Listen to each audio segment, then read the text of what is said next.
June 1942, the Pacific Ocean. 6 months have passed since Pearl Harbor. In that time, the Imperial Japanese Navy has done something that no naval force in modern history had managed with such speed, such sweep, such devastating efficiency. Singapore, the Philippines, the Dutch East Indies, Wake Island, Burma.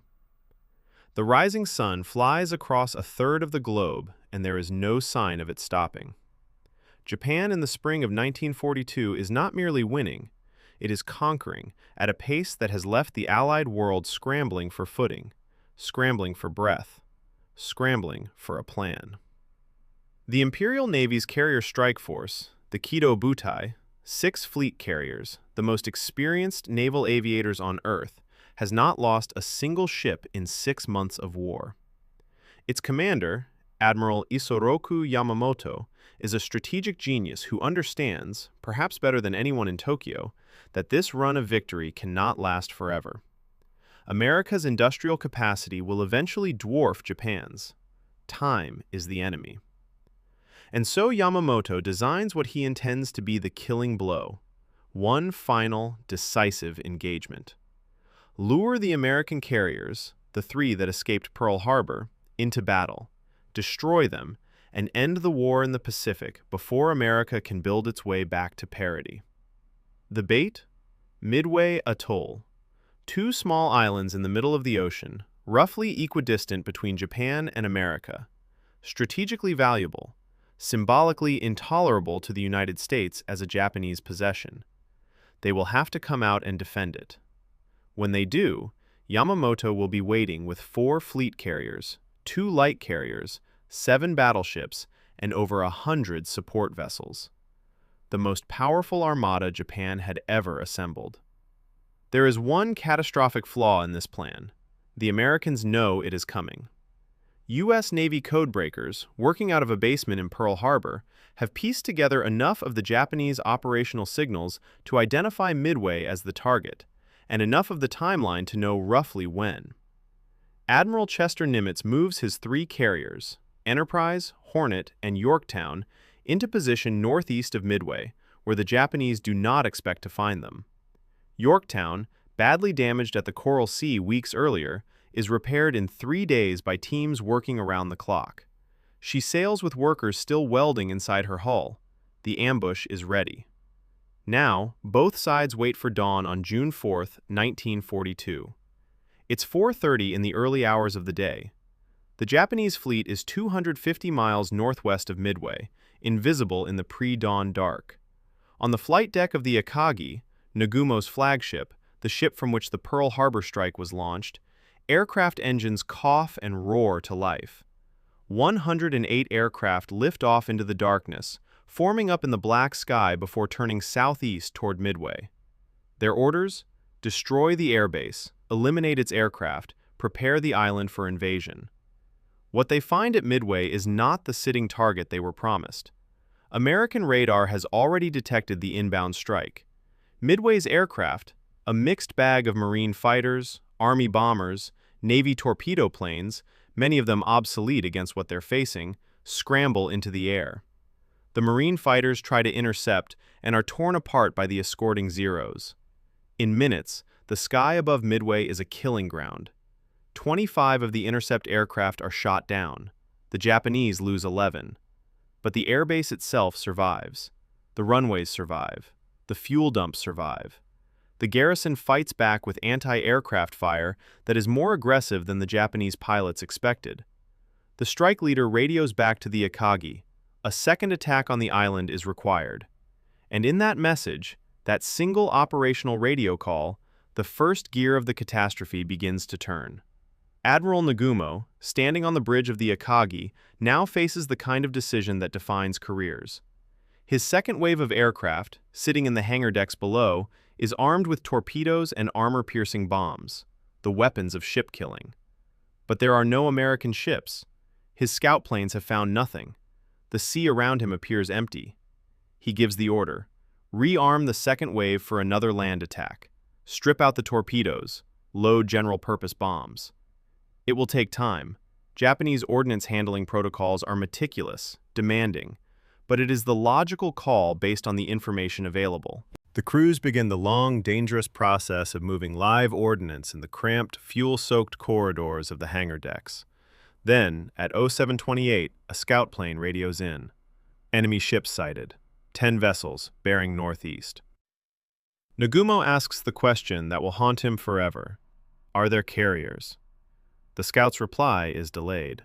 The minutes stretch. The ordnance crews keep working below. At 0820, the answer arrives. One carrier among them. Nagumo stops the rearming. Reverse it. Put the torpedoes back. He will strike the carrier. But now his hangar decks are in chaos. Bombs and torpedoes lying unsecured. Crews rushing to reverse a job half done. Fuel lines snaking across deck plates. His first strike wave is returning from Midway and needs to land. Everything is in motion at the worst possible moment. He needs 1 hour. 1 hour to land his returning aircraft, complete the rearming, and launch a proper strike. He does not have it. The American strike groups are already airborne. From Enterprise, Hornet, and Yorktown, dozens of aircraft fan out across the Pacific, searching for the Japanese fleet. The plan calls for torpedo bombers, dive bombers, and fighter escorts to arrive together, a coordinated strike from multiple angles that would overwhelm the Japanese combat air patrol. It is a good plan. It does not survive contact with the Pacific Ocean. Communications fail. Navigation over featureless open water in 1942 is imprecise at best. The strike groups from 3 different carriers, launched at different times, become separated. By the time the first American aircraft find the Japanese fleet, the coordination has dissolved. What follows is not a precision strike. It is a desperate series of uncoordinated attacks that, in the immediate term, appear to be a total failure. Torpedo Squadron 8, VT-8, from the Hornet reaches the Kido Butai first, 15 aircraft, TBD Devastators, a torpedo bomber already considered obsolete before the war began. Slow, unmaneuverable, sitting targets against the Zero fighters that swarm down to meet them. Their fighter escort never arrives, lost in the navigational chaos above. They go in anyway. 15 aircraft, one after another, dropping low and slow over the water, running toward the Japanese carriers through a wall of anti-aircraft fire and screaming Zeros. The torpedoes that manage to release run shallow, run slow, fail to detonate against the steel hulls of ships that are already turning, maneuvering, combing the tracks. The Japanese fleet comes through the torpedo attack without a scratch. Every aircraft from VT-8 is shot down. Every one. Of the 30 men who flew that attack, 1 survives. Ensign George Gay, floating in the water on a seat cushion, watching the battle continue around him. He will be rescued the following day. For now, he treads water and watches the war. VT-6 from Enterprise follows. Heavy losses, no hits. VT-3 from Yorktown follows. Heavy losses, no hits. In the space of roughly an hour, 3 torpedo squadrons have been effectively annihilated. The human cost is staggering. The material result appears to be nothing. The Zero fighters of the Japanese Combat Air Patrol, drilled and experienced and lethal, have dominated every engagement. But here is what no one sees in the moment. Not the Japanese pilots, not Nagumo on his bridge, not even the Americans watching their comrades fall. All those Zeros, pulled down from altitude, burning fuel, chasing torpedo bombers at wave-top level, have left the sky above the Japanese carriers almost empty. And 33 dive bombers from Enterprise are falling out of that sky right now. Lieutenant Commander Wade McCluskey had been flying for nearly 3 hours when he made the decision that changed the Pacific War. He had searched the expected position of the Japanese fleet and found nothing. His fuel gauges were entering dangerous territory, the point at which returning to the carrier becomes a question of survival, not strategy. Every reasonable calculation said, turn back. McCluskey pressed on. Below him, minutes later, a white wake cuts across the blue Pacific. A Japanese destroyer, moving at speed, heading somewhere in a hurry. McCluskey turns and follows it. The destroyer leads him directly to the Kido Butai. From 14,000 feet, McCluskey's dive bombers push over into their attack runs. Below them, the flight decks of Akagi and Kaga are packed with aircraft, fully fueled, fully armed, engines beginning to warm, the strike against the American carrier minutes from launching. Unsecured bombs and torpedoes from the interrupted rearming still litter the hangar decks. The ships are at the peak of their offensive power and the peak of their vulnerability, simultaneously. The dive bombers fall. Akagi takes 2 direct hits. The bombs punch through her flight deck and detonate in the hangar below. Fuel, ordnance, aircraft. The resulting chain of explosions cannot be contained. Fires spread faster than the damage control crews can fight them. Within minutes, Nagumo's flagship is an inferno. He is forced to transfer his flag, a moment of humiliation and desperation, to a cruiser, carried there by boat while his carrier burns behind him. Kaga takes 4 hits. Secondary explosions tear through her from bow to stern. Hundreds of her crew are killed in the first minutes. She burns. Simultaneously, and here the timing is everything, Lieutenant Commander Maxwell Leslie leads his dive bombers from Yorktown onto the Soryu. 3 direct hits. She is gutted by fire within minutes. She burns. 3 Japanese fleet carriers, Akagi, Kaga, Soryu. In approximately 5 minutes of actual attack time, all 3 are fatally struck and burning. A generation of Japanese naval aviators, men with years of combat experience, men who trained for a decade to reach the pinnacle of naval aviation, are dying on those flight decks. Japan cannot replace these pilots in months. She cannot replace them in years. The accumulated expertise of the Kido Butai, forged in the skies over China and Pearl Harbor and a dozen other battlegrounds, is burning on the surface of the Pacific. At Pearl Harbor, Chester Nimitz reads the reports as they come in. 3 carriers. 3 carriers. He allows himself a small, careful smile. But the battle is not over. Japan still has a sword in the water. Hiryu, the 4th fleet carrier, positioned slightly apart from her sisters when the dive bombers struck, is untouched, alive, still packed with aircraft and experienced crews. And her commander, Rear Admiral Tamon Yamaguchi, one of the most aggressive officers in the Imperial Navy, does not hesitate for a moment. Within minutes of watching the smoke columns rise from 3 of Japan's finest ships, Yamaguchi launches his counterstrike. 18 dive bombers, escorted by fighters, heading toward the American carriers. They find Yorktown. The carrier that was half broken before the battle began absorbs 3 bomb hits. Fires break out across her flight deck. Her engines slow. She loses speed. She lists. The order to abandon ship is given. But Yorktown does not die. Not yet. And what happens next says everything about the quality of the American damage control crews. Parties reboard the ship. They fight the fires with the kind of disciplined ferocity that only comes from training and from caring about the ship beneath your feet. They restore power. They plug holes. They get her moving again. 19 knots, battered and bleeding but alive, when Hiryu's second strike finds her. Torpedoes this time. 2 on the port side. She lists again, badly, taking on water that cannot be stopped. The abandoned ship order is final. Hiryu has dealt a real blow.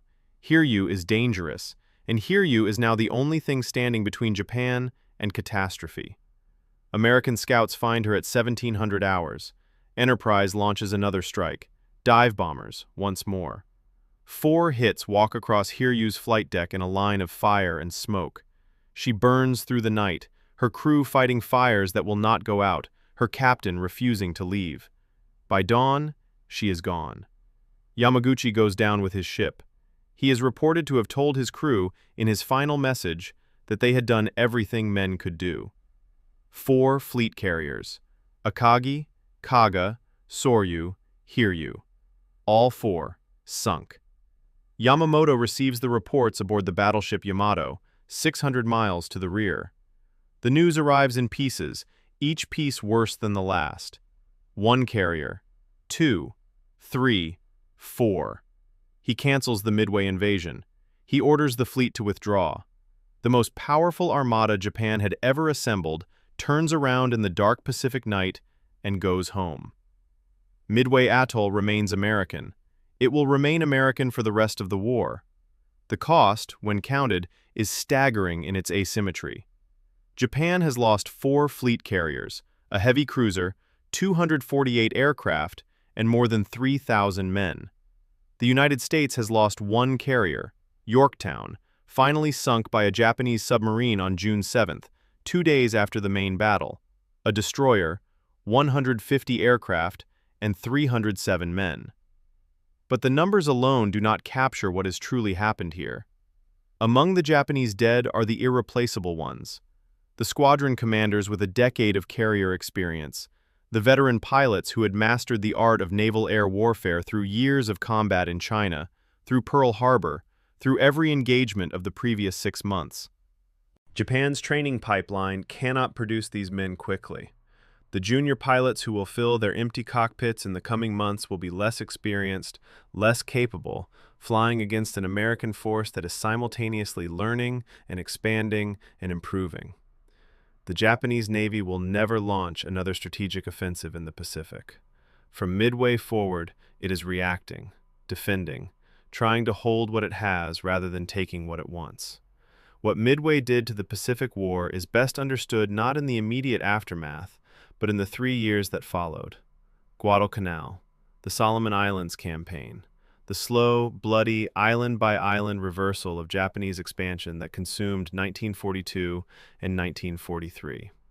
At every stage, the Americans are building carriers, aircraft, pilots, logistical infrastructure, at a pace Japan simply cannot match. The industrial engine Yamamoto feared has engaged, and nothing can stop it. The carriers that Japan lost at Midway, Akagi, Kaga, Soryu, Hiryu, take years to replace. The fleet carriers that eventually fill their empty berths enter service against an American Navy that has grown beyond all proportion. By 1944, the United States has 15 fleet carriers in the Pacific. Japan, at the Battle of the Philippine Sea, can muster 9.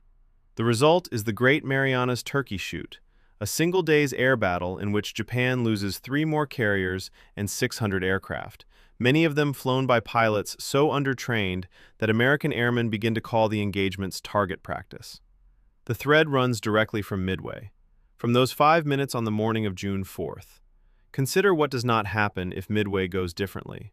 If Nagumo's second strike wave relaunches before McCluskey finds the fleet, if the Zeros are still at altitude when the dive bombers arrive, if Yamamoto destroys all 3 American carriers and invades Midway successfully, the American position in the Pacific is reduced to Hawaii, and even Hawaii becomes defensible only with enormous difficulty.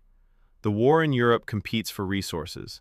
A negotiated peace in the Pacific, leaving Japan in possession of its conquests, becomes a genuine possibility. Everything that follows, Guadalcanal, the Philippines, the liberation of Southeast Asia, hinges on what happened between roughly 10:20 and 10:25 on the morning of June 4th, 1942.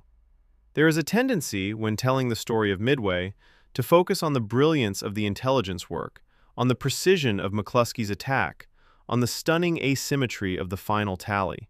4 carriers for 1, a turning point won at bearable cost, but the men of Torpedo 8 deserve the last word. They knew what they were flying into. The TBD Devastator's limitations were not a secret. The men climbing into those cockpits on the morning of June 4th understood that they were slow, that their weapons were unreliable, that the Japanese combat air patrol would be on them before they reached release point. They went in anyway. All 15 aircraft. They drew the Zeros down. They cleared the sky. They made the dive bombers' attack possible. None of them came home. George Gay, floating alone in the Pacific, watched from the water as the dive bombers finished the job. He was picked up by a PBY the following day, returned to Pearl Harbor, and eventually flew again. He lived until 1994. He talked about his squadron for the rest of his life, talked about them with the particular kind of grief that belongs to a man who survived when the men beside him did not. There is a marker at Midway Atoll for Torpedo 8, for the 30 men who went in and did not come back. The Pacific War turned because of 5 minutes of inspired dive bombing. But those 5 minutes were made possible by 30 men who knew they were not coming home and flew anyway. That is what Midway cost. That is what Midway was worth. The rising sun had reached its zenith on the morning of June 4, 1942. By noon, it was falling.